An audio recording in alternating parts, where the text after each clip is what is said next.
आइए आज आपको हम दिखाते हैं कि कैसे आप किसी जंग के मैदान में जाए बगैर देश की सेवा कर सकते हैं। दोस्तों, उम्मीद है कि आप सब ने 15 अगस्त के दिन अपनी ओर से अपने देश के वीरों को और हर शख्स को याद किया होगा जिसने इस देश को बनाने में योगदान दिया है।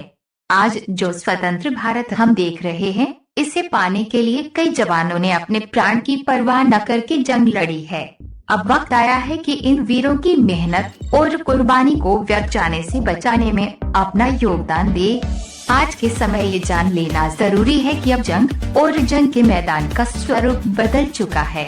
जी हाँ, जैसे कि हम देख सकते हैं, आज हम कोरोना से जंग लड़ रहे हैं, जिसका इल्जाम कई तरीकों से किसी एक देश पर जा रहा है।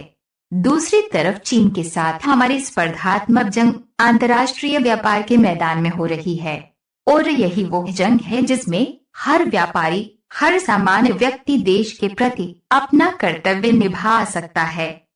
दोस्तों, मैदान जंग में तो हमारे जवान अपनी काबिलियत दिखा ही रहे हैं। लद्दाख में पूरी दुनिया ने देख लिया कि भारत का जवान और फौज किसी तरह से कम नहीं है, और भारत जो ठान लेता है वो करके दिखाता है। आज मैं आपको एक कहानी सुनाती हूँ। इस कहानी में आप देखेंगे कि एक व्यापारी कैसे अपने राष्ट्र प्रेम को निभाता है। इसे पूरी एकाग्रता से देखिए और समझे कि आप अपने देश को इस जंग में जिताने के लिए क्या कर सकते हैं। इस कहानी में कुछ साल पहले एक व्यापारी को बहुत बड़ी मात्रा में टाइल्स खरीदनी थी अपनी व्यापारिक गतिविधि के लिए।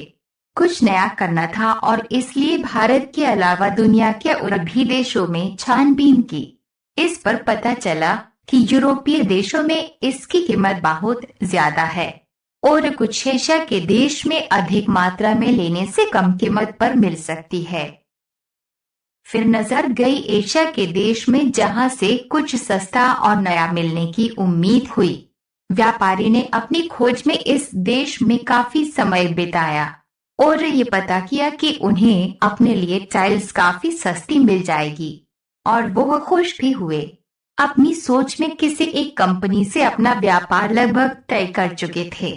इस व्यापार को आखिरी निर्णय में बदलने से पहले इस सामान को भारत ले जाने का खर्च जानना जरूरी था। अब ये व्यापारी अपने देश यानी कि भारत में ये टाइल्स लाने के खर्च की जानकारी लेता है। इससे पता चलता है कि भारत में नियमों के अनुसार टाइल्स आयात करने पर एंटी डंपिंग ड्यूटी भरनी पड़ती है, और ये ड्यूटी भरने के बाद ये परदेसी टाइल्स सस्ती नहीं बल्कि उसी कीमत की हो जाती है जिस कीमत में भारत में भी मिलती है, या महंगी भी हो जाती है। इसी वजह से व्यापारी अपना टाइल्स खरीदने का फैसला रद्द करके वापस लौटने की सोच लेता है। अब इतना बड़ा व्यापार परदेसी व्यापारी के हाथ से जाने लगता है।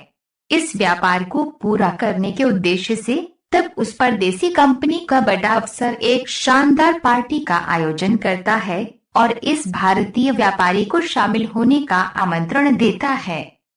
इस पार्टी के दौरान मौका पाके टाइल्स कंपनी का अफसर भारतीय व्यापारी से टाइल्स के व्यापार की बात छेड़ता है।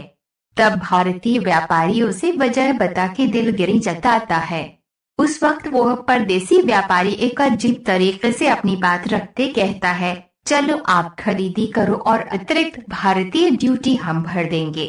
श्रीमान भारतीय व्यापारी आश्चर्य से बोल देते हैं, ऐसा आप क्यों करोगे? इस सवाल पर परदेसी अफसर बड़े इत्मीनान से कहता है, हम आपके हिस्से की ड्यूटी भरेंगे और उसके बदले में आपको हमारा एक छोटा सा काम करना पड़ेगा। अब भारतीय व्यापारी जानना चाहता है कि ये काम क्या हो सकता है। कहानी आगे बढ़ती है। भारतीय व्यापारी के पूछने पर परदेसी बताता है कि व्यापार पूरा होने से भारतीय व्यापारी को अपने भारत में आके अपनी सरकार से एंटी डंपिंग ड्यूटी के खिलाफ ख्यालीन गुहार लगानी होगी कि वो इस प्रदेश से आने वाली टाइल्स पे से एंटी डंपिंग ड्यूटी हटा दे। अच्छे से अच्छा वकील लगाना होगा जिसके लिए पैसे भी वो ही परदेसी देगा। अब इस नेक भारतीय व्यापारी की समझ में आया कि ये तो एक साजिश है, क्योंकि परदेसी व्यापारी मुनाफे के लालच में डाल के उसे अपने देश की आर्थिक व्यवस्था के खिलाफ कर रहा है। अब शायद आप सोच रहे होंगे कि कभी कभी जो चीज आप सस्ती समझकर खुशी से खरीद लेते हो, क्या वो अपने देश के खिलाफ बड़ी साजिश का एक हिस्सा भी हो सकता है।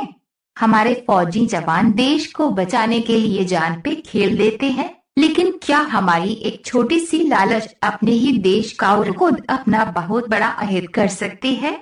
धीरे धीरे हर चीज अपने देश में बन रही है, यहाँ तक कि युद्ध के हवाई जहाज भी भारत बनाने लगा है।